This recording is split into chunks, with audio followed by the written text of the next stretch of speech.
Assalamualaikum warahmatullahi wabarakatuh. Halo adik-adik, bertemu lagi bersama saya di AA Edukasi. Pada pertemuan kali ini kita akan sama-sama mempelajari materi dari ilmu pengetahuan alam, khususnya untuk kelas 7 tingkat SLTP sederajat. Pada bab 2, interaksi makhluk hidup dengan lingkungan, dalam submateri interaksi dalam ekosistem membentuk suatu pola. Bagi kamu yang baru bergabung dengan AA Edukasi, mari sama-sama kita bangun channel ini dengan mengklik like, share, subscribe, dan komen bila ada yang ingin kalian tanyakan. Dan jangan lupa untuk selalu mengaktifkan notifikasi loncengnya agar kalian tidak ketinggalan video-video terbaru dari kami. Oke, di sini kita akan membahas interaksi dalam ekosistem membentuk suatu pola.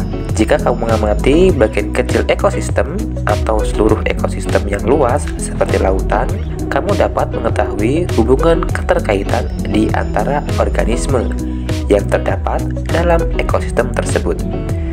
Nah, pada pertemuan kali ini kita akan membahas yang pertama, interaksi antar makhluk hidup dengan makhluk hidup yang lain. Yang kedua, macam-macam simbiosis. Yang ketiga, peran organisme berdasarkan kemampuan menyusun makanan.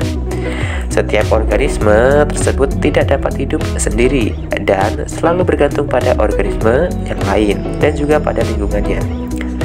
Saling ketergantungan ini akan membentuk suatu pola interaksi. Terjadinya interaksi antar komponen biotik dan komponen abiotik, dan terjadi interaksi antar sesama kelompok biotik atau komponen biotik. Yang pertama kita bahas interaksi antar makhluk hidup dengan makhluk hidup yang lain. Interaksi antar makhluk hidup dengan makhluk hidup yang lain dapat terjadi melalui rangkaian peristiwa makan dan dimakan, seperti rantai makanan, jaring-jaring makanan, dan piramida makanan. Selain itu, melalui bentuk hidup bersama, yaitu simbiosis. Hubungan antara makhluk hidup dengan lingkungannya, baik lingkungan yang berupa makhluk hidup maupun benda-benda tak hidup, membentuk suatu hubungan timbal balik yang rumit dan kompleks. Makhluk hidup dengan lingkungannya yang saling berhubungan di alam bisa disebut dengan ekosistem, dan di dalam terdapat macam-macam ekosistem. Apa sih itu ekosistem? Ekosistem adalah suatu sistem yang berbentuk atau terbentuk oleh hubungan timbal balik antara makhluk hidup dengan lingkungan. Ekosistem bisa juga dikatakan suatu tatanan kesatuan secara utuh dan menyeluruh antara segenap unsur lingkungan yang saling mempengaruhi. Ekosistem merupakan suatu interaksi yang kompleks dan memiliki penyusun yang beragam. Berbagai makhluk hidup yang menempati daerah tertentu dengan lingkungan yang mengelilinginya dan menopang kebutuhannya seperti cahaya matahari, air, dan tanah akan membentuk suatu ekosistem. Contoh-contoh dari ekosistem diantaranya adalah halaman sekolah, halaman rumah, kolam, sungai, danau, hutan, padang pasir, laut, dan padang rumput. Di dalam ekosistem, interaksi antara komponen biotik dan komponen abiotik akan membentuk keseimbangan alam. Ekosistem akan seimbang apabila komposisi penyusun ekosistem tersebut seimbang. Akan tetapi, bukan berarti jumlahnya sama. Misalnya, pada waktu musim hujan, jumlah rumput atau dalam artian produsen di suatu padang rumput meningkat sehingga dapat mencukupi kebutuhan makan populasi rusa. Dan ketika musim kemarau, jumlah rumput berkurang sehingga jumlah rusa juga menurun. Apabila perubahan komposisi itu terjadi secara seimbang dari waktu ke waktu, maka ekosistem itu dikatakan seimbang dan dapat bertahan lama. Keseimbangan ekosistem dapat terganggu misalnya karena bencana alam, hama, dan penyakit. Gangguan ekosistem juga dapat terjadi karena pengaruh kegiatan manusia, misal membuang limbah ke saluran air, penebangan hutan secara liar, dan membuang sampah tidak pada tempatnya. Yang selanjutnya ada macam-macam simbiosis. Simbiosis merupakan bentuk hidup bersama antara dua individu yang berbeda jenis. Simbiosis dibagi menjadi tiga. Yang pertama ada simbiosis mutualisme, simbiosis komensalisme, dan simbiosis parasitisme. Kita bahas satu persatu. Yang pertama kita bahas simbiosis mutualisme. Simbiosis mutualisme merupakan suatu hubungan dua jenis individu yang saling memberikan keuntungan satu sama lain.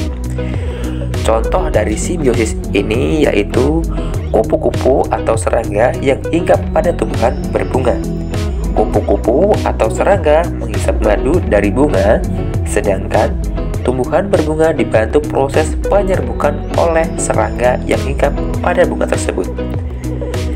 Yang kedua ada simbiosis parasitisme. Simbiosis parasitisme yaitu hubungan interaksi dua jenis individu yang memberikan keuntungan kepada salah satu pihak, tetapi pihak lain tidak mendapat kerugian. Contoh dari simbiosis ini yaitu tumbuhan anggrek dengan pohon yang ditumpanginya. Anggrek diuntungkan karena dapat menempel pada batang pohon yang cukup tinggi, sehingga memperoleh sinar matahari untuk proses fotosintesis. Sedangkan pohon yang ditumpangi tidak mendapatkan keuntungan atau kerugian apapun, karena tumbuhan anggrek mampu membuat makanannya sendiri. Yang ketiga yaitu yang terakhir, simbiosis komensalisme. Simbiosis komensalisme merupakan hubungan dua jenis individu yang memberikan keuntungan kepada salah satu pihak dan kerugian pada pihak yang lain.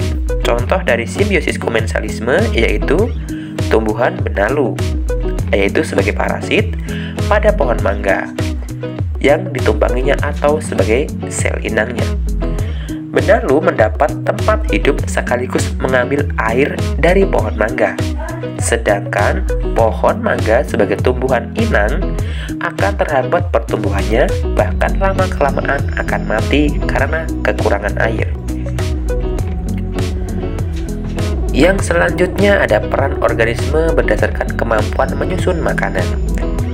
Berdasarkan kemampuan menyusun makanan, peran organisme dibagi menjadi dua, yaitu autotrof dan heterotrof. Kita bahas yang pertama, organisme autotrof. Dikenal sebagai produsen, organisme autotrof adalah organisme yang mampu membuat makanan mereka sendiri untuk memberi makanan diri mereka sendiri dan untuk membantu mereka tumbuh. Yang kedua ada organisme heterotrof. Organisme ini dikenal sebagai konsumer dalam rantai makanan. Termasuk ke dalam heterotrof adalah semua hewan, jamur, dan bakteri. Berdasarkan jenis makanannya, organisme heterotrof dibagi lagi menjadi tiga. Yang pertama ada herbivora, yang kedua ada karnivora, dan yang ketiga ada omnivora. Nah, demikianlah materi yang dapat saya sampaikan mengenai interaksi dalam ekosistem membentuk suatu pola. Saya akhiri sampai di sini. Minta maaf jika ada kesalahan kata. Wassalamualaikum warahmatullahi wabarakatuh.